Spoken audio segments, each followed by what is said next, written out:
Hi all, வணக்கம். இன்றைக்கி ஒரு பறவையை பற்றி பார்க்க போகிறோம்.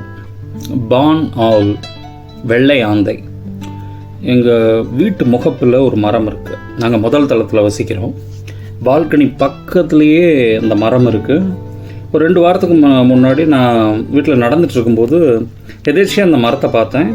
அதில் ஒரு வெள்ளை உருவம் இருக்கிற மாதிரி தோணல். இன்னும் பக்கத்தில் போய் பார்த்தா ஒரு ஆந்தை வந்து உட்காந்துருக்கு. நான் ஃபஸ்ட் டைம் பார்க்குறேன் இந்த மாதிரி. அதில் ஒரு அழகிய கண்ணுக்கு பக்கத்தில் ஒரு அழகிய வட்டம்.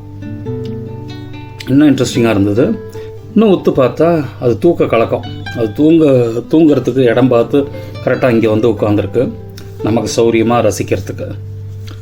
கண்களை சுற்றி காதல் வளையம், கண்டதில் சரிந்தது எந்த இதயம், இனி உனக்கும் எனக்கும் நட்பின் உதயம். கவிதை 1. கவிதை 2. அழகுக்கு இல்லையடி பாகுபாடு, காதலுக்கு இல்லையடி கட்டுப்பாடு, நீ கண்களை மூடு உறங்கிக் கொண்டு, நானும் நிற்கிறேன் ரசித்துக் கொண்டு. கவிதை 3. மறுபடி வருவாயா, அழகினை தூவிச் செல்வாயா, மரத்திடம் சொல்வாயா, இல்லை ரகசியம் காப்பாயா. உலகம் பெரிது, நான் அதில் சிறிது, உன்னை கண்டது அரிது. நன்றி.